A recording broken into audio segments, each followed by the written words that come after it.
Ok. Bonjour à tous. Merci d'être venus aussi nombreux. Je ne pensais pas qu'il y aurait autant d'affluence. Les gens n'arrivent même plus à s'asseoir derrière. Il semblerait que le sujet du jeu dans l'éducation intéresse pas mal de gens. Je ne crois pas qu'ils comptent sur spécifiquement ce sujet-là, donc on est très content de vous voir aussi nombreux, parce que c'est un sujet qui nous tient à cœur chez Actun. Je m'appelle Adrien Portejoie, comme vous voyez, et je suis le fondateur de la société Actun. On va parler d'Actune aujourd'hui, on va surtout parler de jeux dans l'éducation. La conférence, le format, je vais raconter des bêtises pendant 20-30 minutes, tout seul sur la scène, pour vous expliquer un peu la vision qu'on a et vous présenter quelques écrans du produit qu'on a développé. Et dans la deuxième partie, on aura la chance d'avoir les témoignages de deux professeurs, Mélanie Fenard qui est ici au premier rang, et on va avoir Nathalie Bréjean qui est un poil en retard. Elle vient de Marseille en train, juste pour nous, juste pour vous parler du logiciel Actun. Elle devrait arriver vers 16h30 et on essaiera de prendre des questions sur la fin. Si vous en avez, on vous passera le micro. Des questions pour les professeurs ou moi-même directement dans la deuxième partie. Voilà. Et sans plus attendre, le premier truc que je vais faire, c'est que je vais vous montrer direct, je sais pas si on voit bien l'écran, le produit Actun vous a distribué tous des NetClown, enfin pas tous. Il y a une trentaine de personnes qui doivent avoir des NetClown avec un numéro dessus. C'est parce qu'on va se placer comme si on était dans un contexte de classe. Parce que Actun, c'est un logiciel qui va s'utiliser dans les salles de classe au collège et lycée. Et on est exactement actuellement dans la même configuration, avec un professeur qui a un ordinateur, une télé, en réalité c'est plus souvent un vidéoprojecteur dans les salles de classe, et des élèves en face. Et comme j'ai pas pu noter tous vos prénoms et noms, et qu'on va vouloir quand même jouer un petit peu avec vous, c'est pour ça qu'on vous a donné des numéros pour vous faire participer un peu au final cet atelier. Et un des trucs qu'on peut faire avec Actun ici, vous allez voir, c'est de poser des petites questions sous forme de quiz. Je ne sais pas si vous voyez bien au fond, c'est écrit suffisamment gros pour pouvoir lire, c'est bon? Ok. Donc vous voyez, la question apparaît et on va tirer au sort un élève pour pouvoir répondre à cette question à l'oral. C'est encore une fois exactement comme ça que ça se passe dans une salle de classe. Et donc on a Educatec 15, donc le numéro 15, je ne sais pas qui a le numéro 15. Ah, on va passer le micro à monsieur. On va essayer de répondre à la première question. 2023. Waouh! Il a dit 2023? C'est exactement ça. Bravo. Donc vous voyez, les élèves n'ont pas à interagir avec l'écran. Il y a beaucoup de logiciels où on va avoir besoin de dérogation pour utiliser les outils numériques en classe. Ce n'est pas du tout le cas avec Actun. Un ordinateur, un vidéoprojecteur, ça suffit. C'est le prof qui fait toutes les manipulations. On valide. Et vous avez vu à l'écran, il y a une petite animation qui décrit que c'est la bonne réponse. Et pour ceux qui ont été attentifs, l'élève numéro 15 ici a gagné des points d'expérience. Sa barre, sa jauge sous son prénom et son nom se sont remplis. On va avancer assez vite avec une deuxième question qui est un petit peu plus verbeuse, mais qui est importante pour moi pour illustrer le propos dont on va parler aujourd'hui. Je vais vous la lire à l'oral. C'est un truc qu'on recommande aussi aux professeurs de faire pour les élèves qui ont des difficultés de lecture, des problèmes de dyslexie ou ce genre de choses. Comment appelle-t-on la transformation d'une situation d'apprentissage visant à la faire percevoir comme un jeu par l'apprenant? Ludicisation, ludification ou gamification? Et je vais demander à l'élève numéro 4, je ne sais pas qui c'est qui a eu le numéro 4. Ah, il est là-bas. Quel est le terme exact? Gamification. Alors on va mettre gamification. Et on va voir si c'est la bonne réponse. Ça n'était pas la bonne réponse. Donc l'élève numéro 4 a perdu des points d'expérience. Mais c'est pas plus mal, ça me permet d'expliquer un petit peu plus ce qu'on entend par là. Gamification, c'est le terme un peu courant pour parler des activités, de rajouter du jeu, on va dire, dans des activités comme aller travailler, il y a ça dans les entreprises par exemple, mais il y a pas mal de recherches récemment qui ont été faites en sciences de l'éducation, en ludopédagogie, qui ont proposé en français de renommer ça de manière un petit peu différente. Et le terme exact, c'est ludicisation. Ludicisation, c'est le terme qui s'applique à l'utilisation d'un jeu ou d'activité ludique dans un contexte d'apprentissage. Ludification, c'est plus général, c'est quasiment comme gamification. Ludicisation, c'est spécifiquement dans un contexte d'apprentissage, et ça va aller plus loin que juste donner des badges ou des points aux élèves, ce qu'on va pouvoir trouver dans beaucoup d'interfaces. Il y a eu un boom de ce type d'activité de gamification sur les 20 dernières années. Il y a des outils d'entreprise même maintenant qui proposent des badges, des avatars même simplifiés. La ludicisation, l'enjeu c'est d'aller un poil plus loin que juste des tableaux, des points et des badges, et de proposer une forme de plaisir, ce que certains appellent de motivation intrinsèque à utiliser le logiciel, qu'on va pouvoir retrouver dans les jeux vidéo modernes aujourd'hui, avec des histoires derrière les personnages, des choses qui vont un peu plus loin. Tout ce que je vous dis, je ne l'invente pas. J'ai tiré de... Pour ceux qui connaissent, Eric Sanchez, c'est un chercheur, professeur à l'Université de Genève, qu'on a pas mal suivi sur ses travaux récents et qui fait dans ce papier un panorama assez exhaustif de tout ce qui a été tenté en contexte éducatif récemment, d'amener du jeu, que ce soit des jeux de rôle, des jeux de société, des jeux de cartes, et des jeux vidéo. Et c'est lui qui essaie de pas mal populariser ce terme de ludicisation. Et c'est un peu dans la lignée de ses recherches qu'on essaie de construire le produit Actine en fait. Adrien, ouais. Est-ce qu'on peut te demander d'agrandir un peu le texte, si c'est possible? Ok. Deuxièmement, est-ce que la présentation pourrait être retransmise? Je vois pas mal de personnes qui prennent les photos. Est-ce qu'on pourrait leur envoyer des écrans? Ouais, on est en train d'enregistrer là au premier rang la présentation. Donc effectivement, on a pris normalement le contact de chacun d'entre vous. On pourra vous envoyer ça. Et puis pour ceux qui sont intéressés, vous pouvez toujours passer sur notre stand juste après. Et on est présent les 3 jours sur Educatech dans le village Startup. Emplacement 9, village 8, je crois, enfin le box 8. Question suivante, et c'est la dernière. C'est une question de neurosciences, dans laquelle des tâches suivantes, le cerveau travaille le plus. Quand on joue aux échecs, quand on joue à League of Legends, là si tout le monde connaît le jeu League of Legends, pour aller vite, c'est un jeu vidéo avec beaucoup d'actions à faire par minute. Je vous ai mis une petite image, mais pour ceux qui ne connaissent pas à quoi ça ressemble. Quand on résout des équations complexes, ou quand on fait une mayonnaise. Et c'est Educatech 3, c'est quel numéro 3 qui a peur de répondre? Qui a la boule, le nez rouge 3? Ah, madame, ici au deuxième rang. Que des rangs devant, hein, que des bons élèves. Alors on entend par travailler, d'ailleurs, c'est des neurosciences. La plupart des études en neurosciences utilisent, pour mesurer comment un cerveau travaille, la consommation de sucre dans le cerveau, de glucose plus précisément. Et du coup, on va mesurer ça. On va comparer les sujets sur quand ils font ces différentes activités et on va conclure.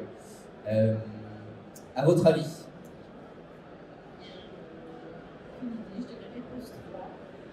quand on résout des équations complexes, ça n'était pas la bonne réponse.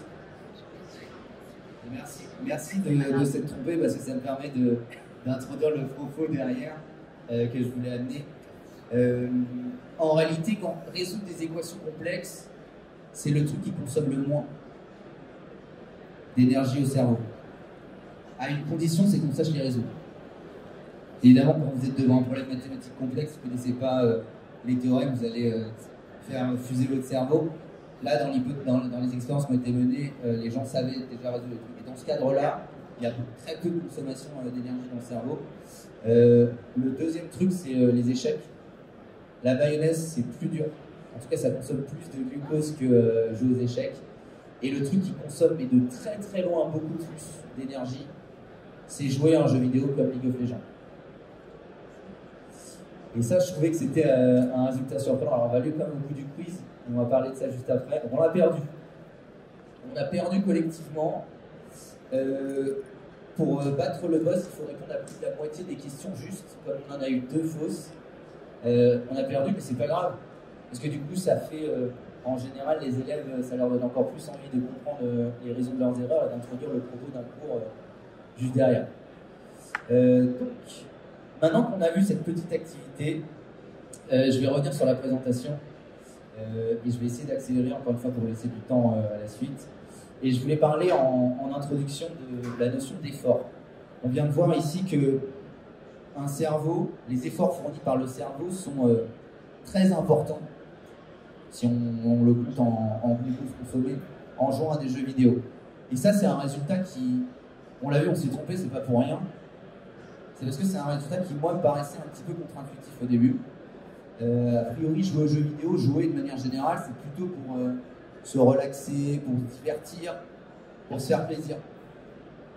Et du coup, on est plutôt à imaginer qu'on ne va pas trop utiliser notre cerveau. Mais on voit que ce n'est pas le cas.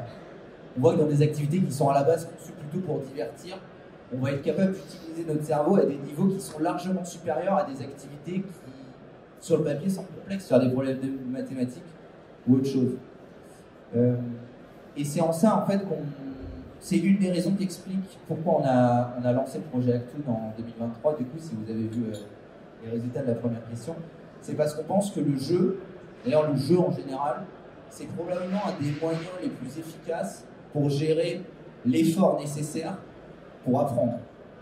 En fait, apprendre, je pense que ce qui est au cœur de tout ce qui se fait en termes d'optimisation de l'apprentissage, c'est la gestion de l'effort. La gestion de l'effort pour que les connexions dans le cerveau se fassent, la gestion de l'effort juste pour prendre le temps de réviser une leçon, de rentrer dans des nouveaux concepts. Et ce qui fait que des élèves aujourd'hui se retrouvent en situation d'échec dans le système scolaire, c'est souvent parce qu'il y a une fuite de cet effort-là. Et toutes les méthodes d'apprentissage et les recherches en sciences de l'éducation vont viser à proposer des méthodes qui vont faire mieux passer cet effort-là pour donner goût à l'apprentissage, pour donner une forme de plaisir dans ce moment qui va être en fait un effort pour que les connexions dans le cerveau se fassent. Et on pense que le jeu, c'est probablement la meilleure méthode. En tout cas, on l'a vu avec l'exemple que je vous ai donné en neurosciences. Et je pourrais en fait arrêter la conférence ici, parce que c'est le message qu'on voulait vous faire passer aujourd'hui.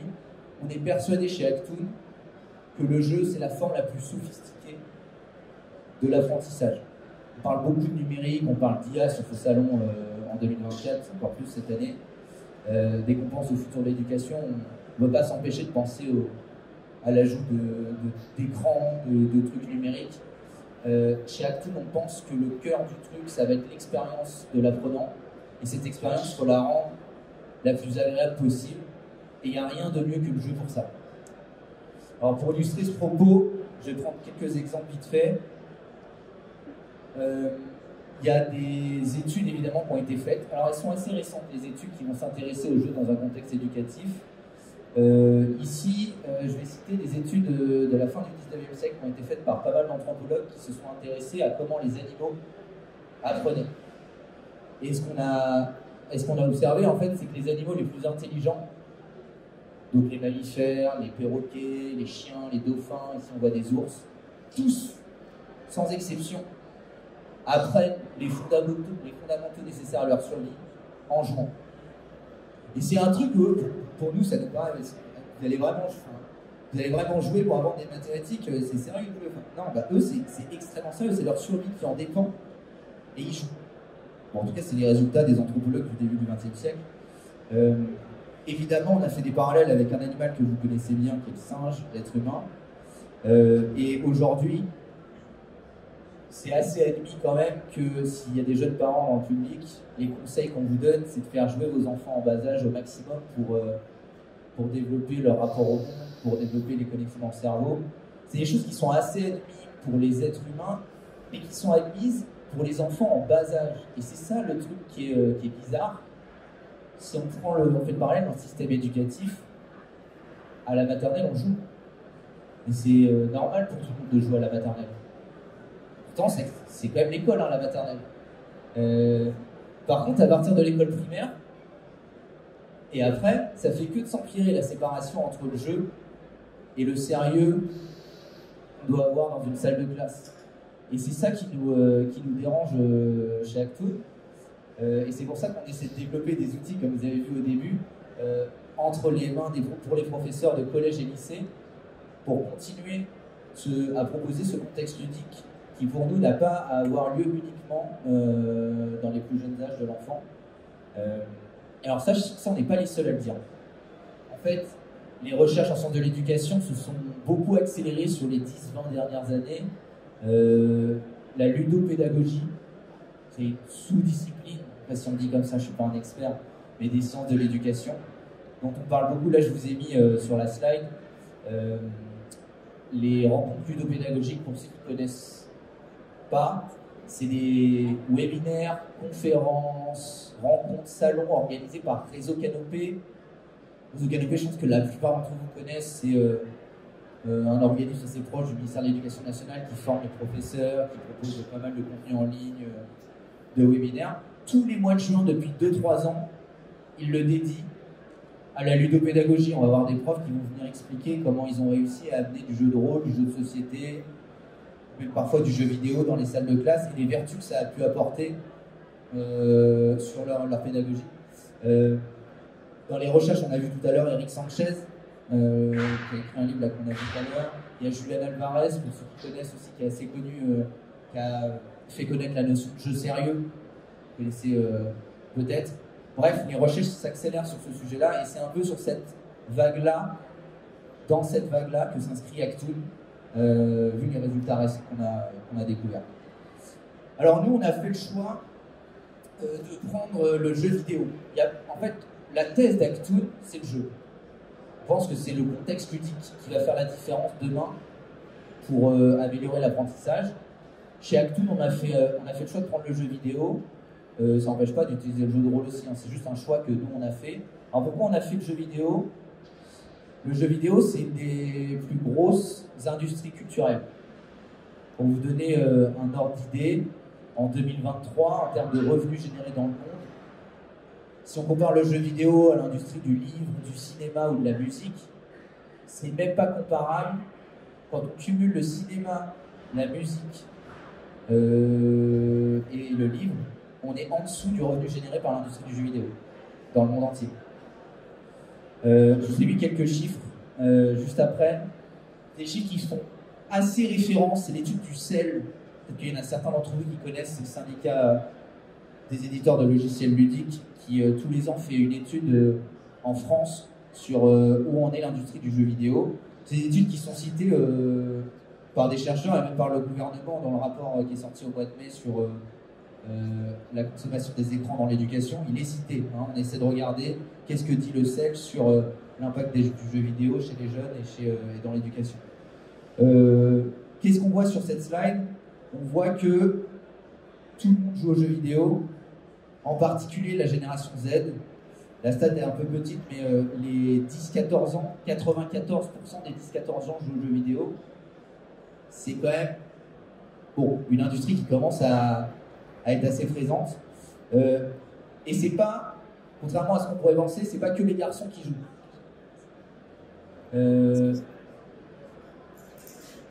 On va laisser s'asseoir, madame. C'est pas les garçons qui jouent. Vous voyez que là, c'est un peu, c'est presque à équivalence entre les hommes et les femmes. Et l'âge moyen des joueurs aussi. 40 ans en moyenne pour les joueurs de jeux vidéo, et ceux qui jouent une fois par semaine, c'est 38 ans. Ça, c'est juste pour vous donner un ordre d'idée. Et c'est du coup, entre autres, pour cette raison-là, par la croissance de ce secteur-là et l'omniprésence dans la culture en France, en particulier, ici c'est des stats en France, on s'est dit que ça pouvait faire sens d'utiliser le jeu vidéo, qui pour nous est la forme la plus moderne du jeu, et peut-être aussi la plus fun. Ça n'empêche pas que les autres formes de jeu peuvent être très efficaces, hein. C'est juste un choix qu'on a fait.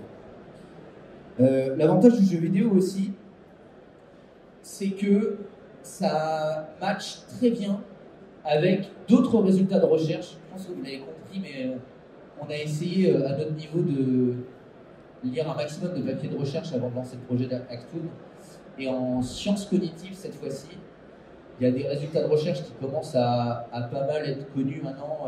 Il y a pas mal de formations dans les différentes académies aujourd'hui sur ce sujet-là. C'est des résultats de recherche de Stanislas Dehaene, qui les a pas mal vulgarisés, qui parle des 4 piliers de l'apprentissage. Alors les 4 piliers de l'apprentissage, ça va être un petit peu les 4 choses qu'on va vouloir regarder de près pour proposer un apprentissage optimisé selon les résultats de psychologie cognitive. Je vous ai mis la référence ici. Est-ce que, on va rendre ça un petit peu plus interactif, est-ce que certains d'entre vous connaissent un premier pilier de l'apprentissage? Il y a quelqu'un là-bas qui a levé directement la main. Est-ce que vous avez un nez de clown? C'est le combien?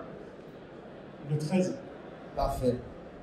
Bon, pour vous dire, on va se replacer dans un contexte de classe, mais c'est comme ça qu'on ferait en fait en classe. On va pouvoir afficher la liste de tous les élèves pour des sujets de participation. Et là, je vais chercher l'élève 13. Alors, ça ne m'aide pas avec les numéros, mais normalement, il y a les prénoms et les noms des élèves, donc ça va un peu plus vite. Et on va lui rajouter des points juste pour la participation. Les profs de langue adorent ça. Alors, monsieur 13. L'attention. L'attention, exactement. C'est le premier pilier de l'apprentissage. Vous en connaissez d'autres? Oui, l'engagement actif. L'engagement actif. La consolidation et le retour sur information. On a un expert. Vous êtes chercheur en sciences cognitives ou vous les connaissez Pas du tout, je me suis intéressé au sujet. Ok, trop bien. Bon. Donc, et vous savez quoi? On va lui mettre plus de points parce qu'il a tout dit. On va même venir sur la scène. Voilà, donc vous pouvez choisir vraiment, vous êtes maître du jeu dans la salle de classe, selon les activités que vous faites. D'ailleurs, vous n'êtes pas obligé de préparer des quiz. Hein. Dans la salle de classe, vous pouvez complètement garder vos séquences classiques qui marchent super bien si vous êtes professeur et utiliser Actoon pour récompenser les élèves. Sachez que les élèves débloquent des récompenses, des pouvoirs, des nouveaux personnages de plus en plus rares en fonction des niveaux qui passent dans l'application et c'est ça qui va les faire participer davantage. L'attention. L'attention, c'est effectivement le premier des 4 piliers de l'apprentissage. Et en fait, le jeu vidéo fait ça très très bien. Là, je vous ai mis une image. En plus, vous connaissez ceux qui ont tiré des balles sur le jeu vidéo, ont un peu critiqué le fait que ça abrutissait les jeunes devant les écrans. En fait, c'est une des premières qualités nécessaires pour permettre au cerveau de faire des connexions rapidement. Il y a beaucoup pareil. On va passer vite comme sur les résultats de recherche, mais il y a beaucoup de résultats qui sont sortis dans les 70 sur la notion de flow, l'état de concentration profond dans lequel on rentre, qui est optimal pour apprendre. Mais 30 ans avant, il y avait déjà Maria Montessori qui en parlait. Maria Montessori qui était une biologiste spécialisée en fait, de la construction du cerveau dans les enfants en bas âge. C'est même pas une éducatrice, c'est une biologiste italienne qui s'était intéressée à ça et qui disait déjà qu'il va falloir trouver des activités qui vont faire rentrer l'enfant dans un état de concentration profond, parce que ce qu'on observe, c'est que ces connexions se font à une vitesse largement supérieure à des états moins concentrés. Voilà, le jeu vidéo fait ça très bien. Il n'y a qu'à regarder les jeux quand ils jouent aux jeux vidéo. On a des temps d'attention qui, en plus dans un monde où on est de plus en plus connecté avec des notifications, du TikTok, on a du mal à même rester devant un film pendant 2 heures aujourd'hui. Le jeu vidéo, c'est une des rares activités qui permet aux jeunes de se concentrer. Et nous, on a fait beaucoup d'expérimentations dans des endroits où les jeunes avaient beaucoup de difficultés à se concentrer. Par exemple, dans des foyers pour enfants, on a fait des tests où les jeunes, on a du mal à les mettre assis autour d'une table pendant plus de 5 minutes. On a fait des activités d'1h30 avec Actoon. Ils n'avaient jamais vu ce niveau de concentration du côté des jeunes, juste par les animations qu'on voit à l'écran. Donc l'attention, c'est un truc que le jeu vidéo fait très bien. Le deuxième truc que le jeu vidéo fait nativement, c'est l'engagement actif. En fait, quand vous jouez à un jeu vidéo, contrairement à quand vous regardez un film ou vous lisez un livre, on va en permanence vous demander de cliquer, d'interagir avec l'écran. Donc ça, je vais pas détailler plus. Il y a des... Alors, ça, si ça vous intéresse, ils sont très peu les philosophes qui ont parlé de jeux vidéo, mais Mathieu Triclot, je trouve que c'est... En tout cas, c'est une référence dont on s'est pas mal inspiré, qui va faire un petit peu un historique du jeu vidéo et surtout qui va le mettre en regard d'activités comme le cinéma ou le livre, et qui explique que le jeu vidéo a au moins cette vertu-là de mettre l'enfant, l'apprenant, dans une posture active en permanence, intrinsèquement. Le troisième truc que fait très bien le jeu vidéo, je reprends encore une fois, c'est des résultats, c'est des piliers des résultats de recherche en sciences cognitives. C'est un des meilleurs contextes pour faire des erreurs, le jeu vidéo. On est un peu en fait, quand on joue, on est un peu en dehors de la réalité, dans un espèce de cercle magique dans lequel un peu tout est permis. On va se permettre ici de mourir en boucle, mais de faire beaucoup d'erreurs. Quand vous êtes dans une salle de classe devant vos camarades, vous voulez faire plaisir à votre professeur, ça vous stresse de faire des erreurs. Et on sait à quel point c'est pas forcément naturel d'aller vers l'échec. Or, l'échec, c'est quelque chose qui est indispensable pour apprendre, et le jeu vidéo fait ça extrêmement bien. Là, je vous ai mis un screenshot pour ceux qui connaissent de Elden Ring, qui est un jeu assez connu, mais qui est assez exigeant. On va beaucoup mourir avant de comprendre comment passer les différentes étapes. Mais c'est pas grave, ça nous fait plaisir. Et c'est comme ça qu'on progresse, et il y a un sentiment de satisfaction derrière qui est vachement bien transmis à travers des médias comme le jeu vidéo.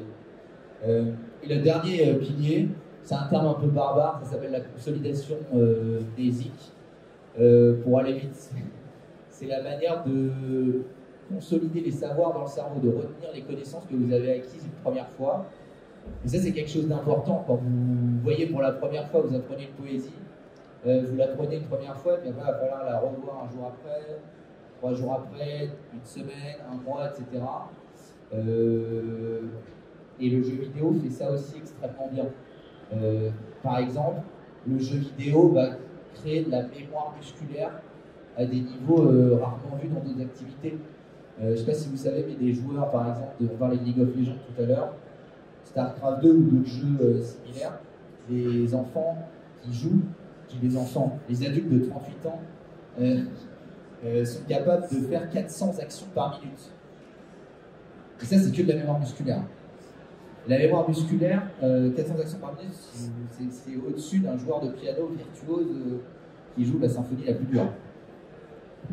Bon, bah ça, le jeu vidéo arrive à bien faire répéter pour que les savoirs rendent et que ça devienne des réflexes.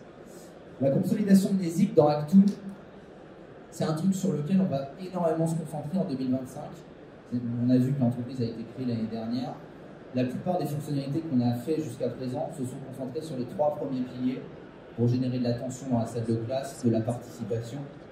Et depuis quelques mois maintenant, quasiment l'intégralité de nos fonctionnalités se concentre sur la consolidation mnésique. Et concrètement, ça va se traduire par la possibilité, on a vu l'activité de quiz, pour les professeurs, d'envoyer les quiz faits en classe sur le compte de l'élève à la maison. Les élèves peuvent se connecter. Donc pour ceux qui ne savent pas, Actoon, c'est disponible dans les ENT à travers le GAR très simplement. Donc les élèves peuvent se connecter également depuis leur ENT à la maison. Et ils vont pouvoir retrouver les quiz qui ont été faits en classe et les répéter, les réviser, les farmer entre guillemets tout seul pour réactiver les connaissances vues en classe à des intervalles que vous choisissez. Et ça, c'est des choses qui sont extrêmement importantes pour nous parce qu'au final, c'est bien beau d'animer une classe et d'agiter. Ce qui va compter, c'est à quel point ils retiennent les messages que vous essayez de leur faire transmettre. Donc, pour ça, je voulais un peu digresser sur ce dernier pilier. Bref, vous l'aurez compris, le jeu vidéo fait ça très bien et c'est un peu la thèse qu'on voulait défendre. Ce qu'on va faire maintenant, j'ai été un peu. Je pense qu'on a assez de temps, une bonne demi-heure là, pour faire venir sur scène Madame Bréjean et Madame Sonard. Si vous pouvez vous asseoir là, je vais mettre ici aussi. On va leur demander quelle a été l'expérience avec Actoon. Est-ce qu'elles ont utilisé Actoon depuis pas mal de temps maintenant. Et puis on va essayer de répondre juste après à des questions pour ceux qui en ont. J'imagine, j'espère que vous avez des questions, donc on va essayer d'y répondre juste après. Tac, je vais me mettre à côté. Alors, qui veut commencer? Bréjean, arrivé à temps, merci d'être venu de si loin. Ouais.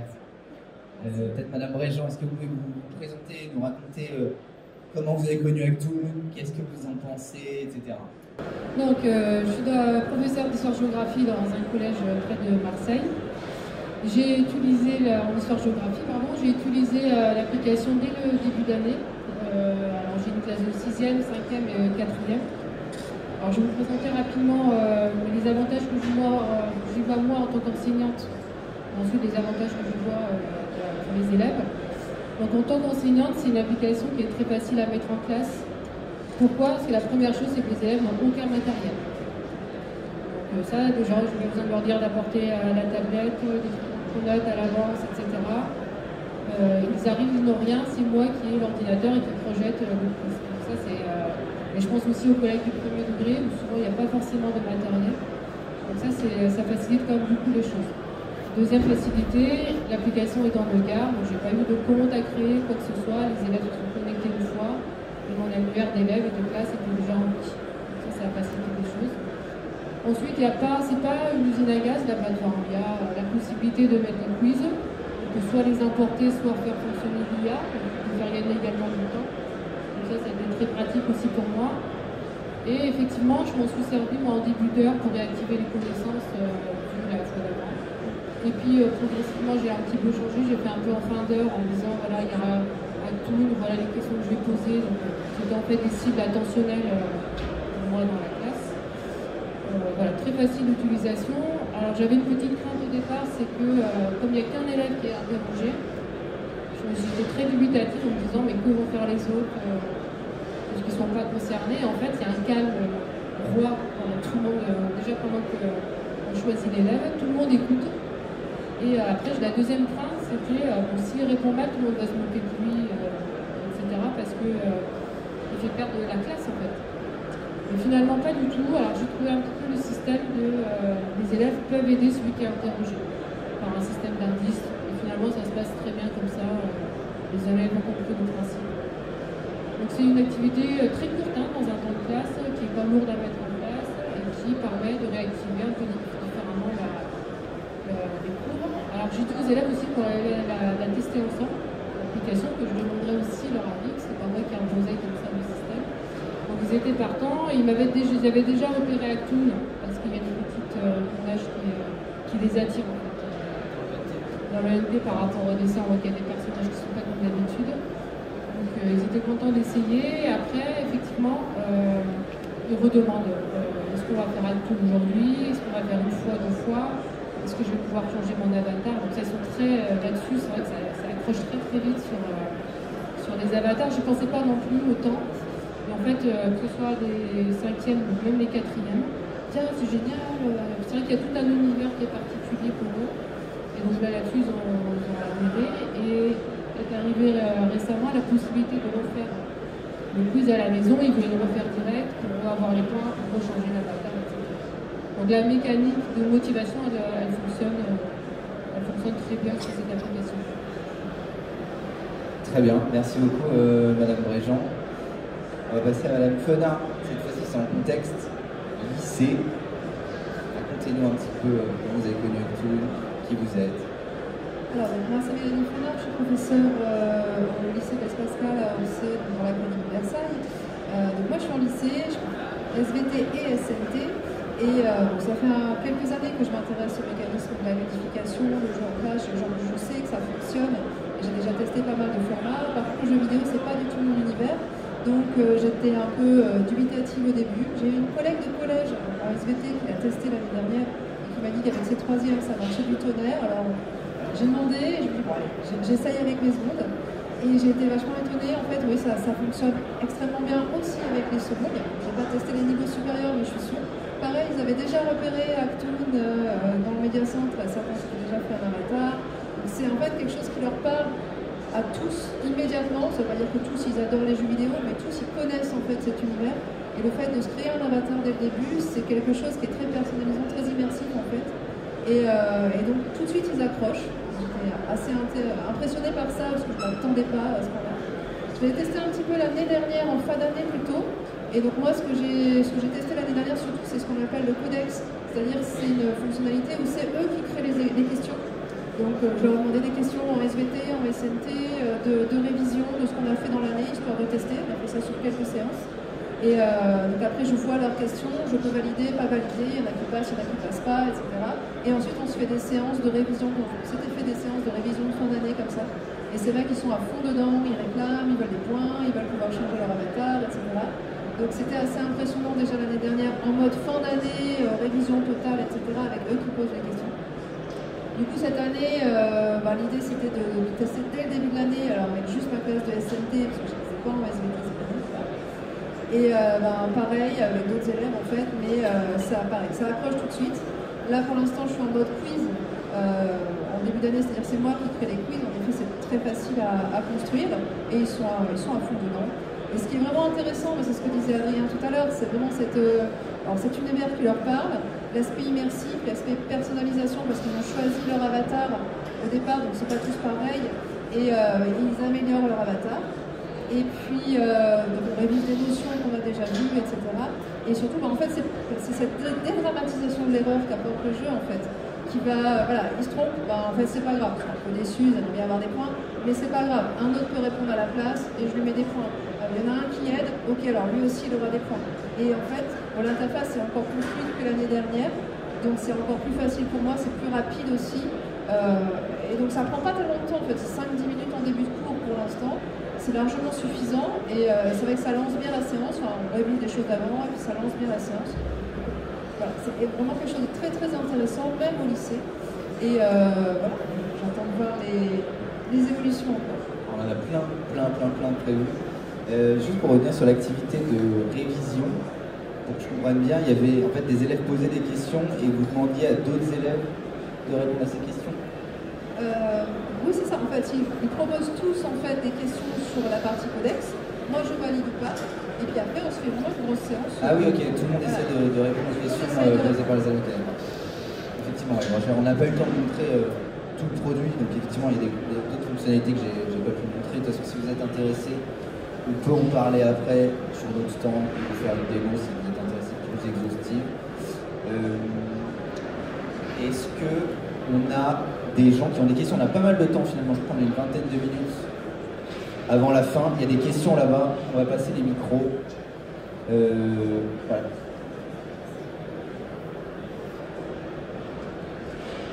Et à qui vous posez la question? Est-ce que c'est à Madame Fenard? Non, ce sera à vous directement. À moi directement. Allons-y. Juste parce que ce que j'ai compris, on gagne des niveaux, des points, du coup on va gagner des skins, des effets visuels. Ouais. Zedworks, c'est un peu une part de nous, ça renforce des comportements pas d'addiction, mais on sait que dans les jeux vidéo, par exemple Fortnite ou LoL, avoir des skins, c'est quelque chose dont les plus jeunes sont très dépendants. Parce qu'en avis, c'est assez cher, donc c'est plutôt des comportements qui sont assez pernicieux dans les jeux vidéo. Ouais. Est-ce que c'est pas faire de renforcer un peu ces comportements-là en offrant ça pareil et à l'école en plus? Ouais. Alors en fait, vous avez raison, pour ceux qui ne savent pas, les skins, c'est une énorme industrie dans beaucoup de jeux vidéo. Par exemple, dans un jeu vidéo qui s'appelle Counter-Strike, on va acheter un gant d'un personnage 3 000 €, voire 10 000 €. Et il y a tout un business avec des plateformes qui se sont faites pour échanger ces skins-là et des dérives addictives autour de ça. Mon avis par rapport à ça, c'est que à partir du moment où il y a de l'argent, on va avoir ce type de dérive-là dès que les skins vont prendre une valeur. Nous, il n'y a pas d'argent dans le jeu Actun. Les moyens de débloquer des skins, c'est de la participation en classe ou une monnaie virtuelle qui va se gagner en faisant ses devoirs en fait.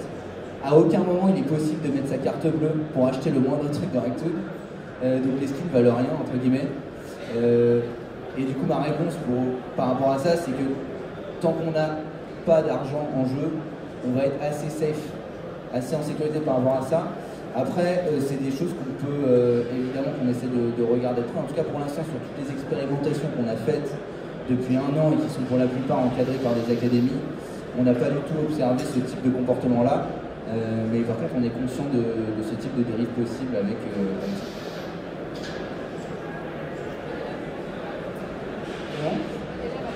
Je voulais vous demander, quand vous passez en mode... donc là, pardon, c'est pour Madame Fenard. Ouais, je vois pas aussi. C'est moi. Ok, ouais. Excusez-moi. Quand vous passez en mode chaque élève s'entraîne à la maison, ouais. Est-ce que ça veut dire qu'à chaque fois, pour qu'il gagne ses points, ça se fait automatiquement, ou est-ce que le prof doit aller vérifier que chaque élève a fait et c'est automatique. Tout est automatique, toutes les mécaniques de jeu sont automatisées. Donc c'est-à-dire, pour vous expliquer le flow exact, le prof choisit le quiz qu'il veut envoyer. Il choisit une classe à qui il envoie, par exemple la 4e 1. À ce moment-là, sur le compte de tous les élèves de 4e 1, le quiz apparaît en mode défi à faire, envoyé par tel prof. Les élèves vont faire, on l'a vu tout à l'heure, exactement la même activité. La seule différence, c'est qu'ils sont tout seuls face au boss.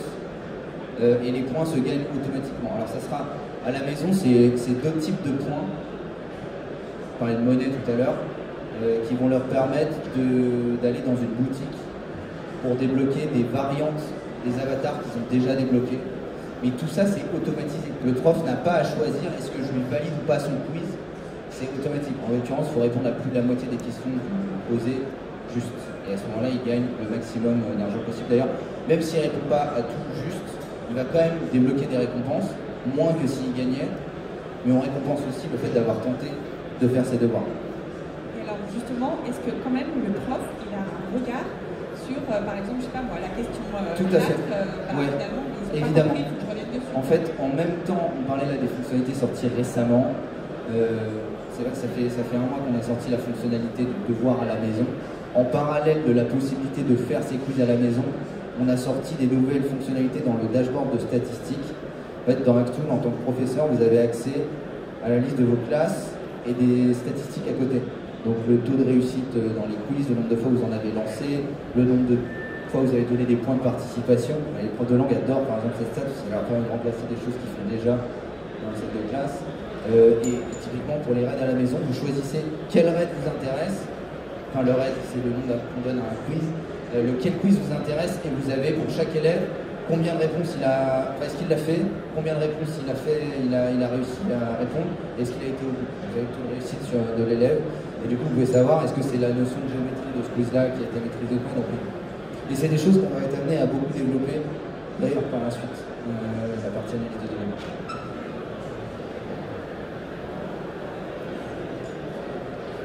Il y avait une question en premier rang aussi.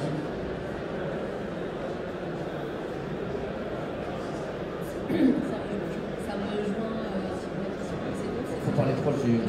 La réaction éventuelle des parents, est-ce que vous avez communiqué auprès des parents sur cette proposition, parce qu'on sait qu'ils peuvent déjà trouver que les élèves jouent au concours et que si nous on se met à proposer ça, est-ce qu'il y a eu des retours positifs ou négatifs d'ailleurs?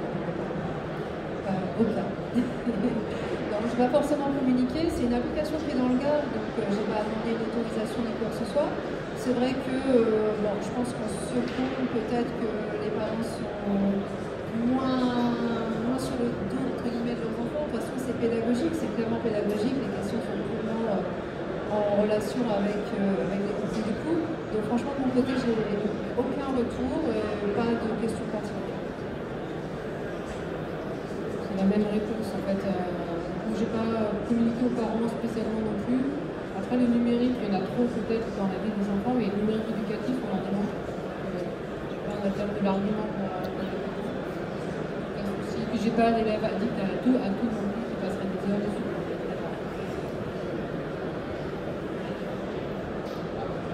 J'aurais une question pour vous concernant ces outils. Est-ce qu'ils sont utilisables uniquement dans le domaine de l'enseignement, ou est-ce que c'est possible aussi d'utiliser dans le domaine professionnel?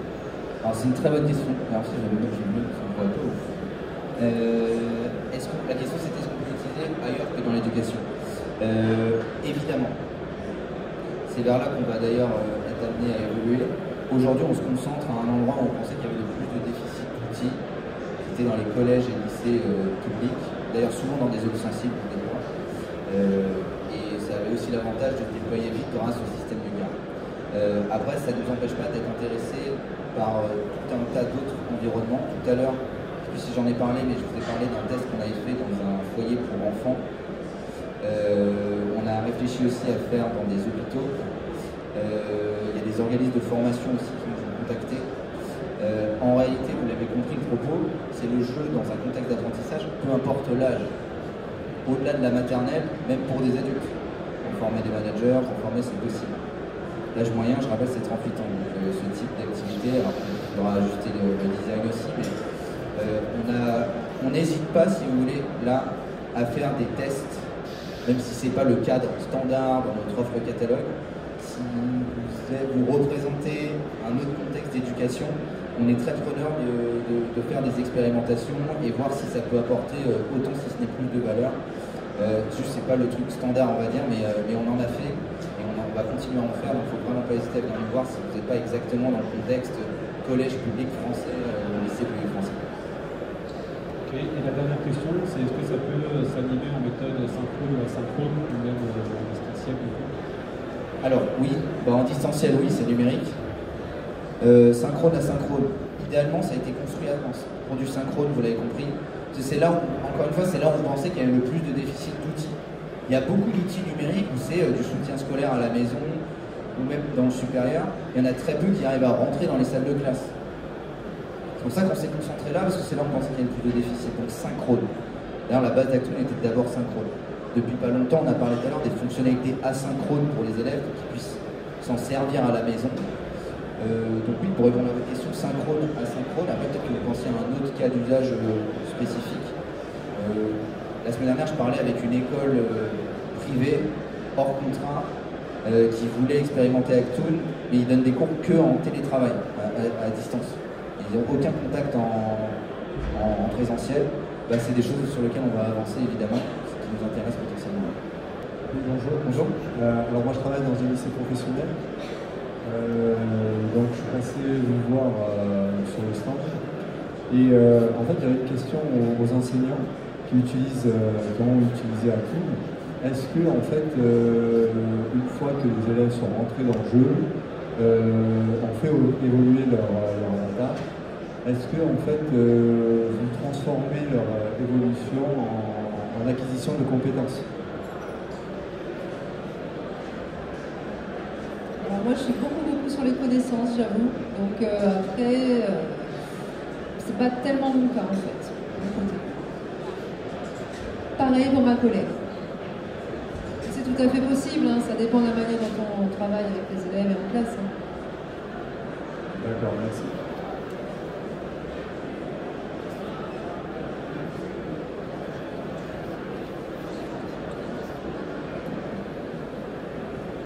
On a vu surtout des exemples de QCM, donc effectivement c'est assez facile à évaluer en classe, mais pour des exercices de maths par exemple, parce que vous avez des modules différents. Alors, aujourd'hui, donc, Actoon c'est un outil de gestion de classe avant d'être un outil d'exercice. C'est la première réponse. On a pris l'exemple, sinon, des quiz pour commencer, parce qu'on sait que ça marchait bien. Ces quiz, on peut déjà mettre des mathématiques assez avancées dedans, puisqu'on a une intégration avec du LaTeX, par exemple. Si vous voulez mettre des choses un peu compliquées, on peut mettre des images aussi pour mettre des graphiques. On peut aller un peu plus loin pour des quiz de mathématiques. On a beaucoup de professeurs de mathématiques qui nous avaient demandé ça, donc c'est pour ça qu'on a fait ça. Mais par contre, on est jeune, on n'a pas encore des exercices de mathématiques au sens propre du terme que vous pouvez construire avec des élèves qui tracent des lignes ou qui essaient de faire de la géométrie ou résoudre des équations, voilà. Par contre, c'est des choses qu'on va sûrement développer très vite. Je pense que vous l'avez compris, mais Actoon, c'est en tant qu'outil de gestion de classe ludique, c'est plus un contenant qu'un contenu. Et on est déjà en réflexion avec des partenaires pour potentiellement faire des intégrations avec des outils qui permettent de faire des exercices plus avancés. Je pense, là on a vu le nombre de personnes qui sont dans l'éducation nationale. Vous devez sûrement connaître Moodle LEA, qui permet de faire des exercices qui vont plus loin que juste des quiz. Il y a plusieurs professeurs de lycée, de maths, qui m'ont parlé de cuisinière, je ne sais pas si vous connaissez, qui permet aussi de faire des exercices assez avancés. Donc c'est des choses qu'on regarde de très près. Par contre, on ne peut pas tout faire en même temps en 6 mois ou 1 an. Donc oui, je pense que c'est dans cette direction-là que va être amené à évoluer Actoon avec d'autres types d'activités très prochainement. Autre aspect, vous parlez beaucoup d'analogie avec les jeux classiques.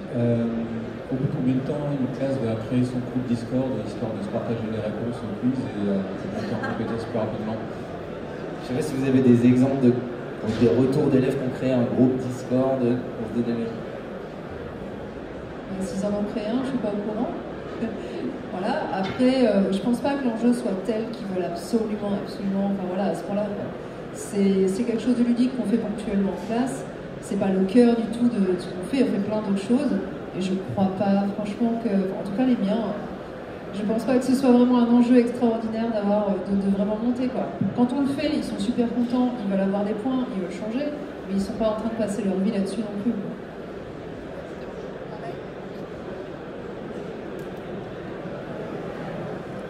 On a rarement vu Paris et Marseille aussi alignés. Moi j'ai une question à Adrien, parce qu'on lui a beaucoup posé. Combien ça coûte Actoon? Ça a l'air tellement génial que ça va être super cher. Il n'y a pas d'argent dans l'éducation. Est-ce que c'est gratuit, monsieur?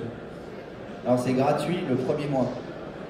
Pourquoi? Parce que ce qu'on essaie de faire, c'est avant de faire payer, il faut quand même qu'on mange autre chose que des pâtes au bout d'un moment, avant de faire payer, on fait payer les établissements d'ailleurs. Le prix catalogue d'Actoon, c'est en facture à l'établissement.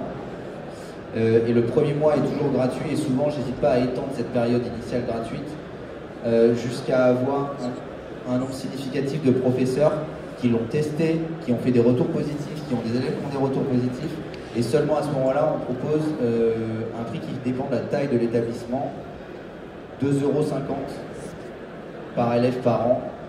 La plupart des établissements en moyenne font 500 élèves, donc ça revient à 1 200 € par an par établissement.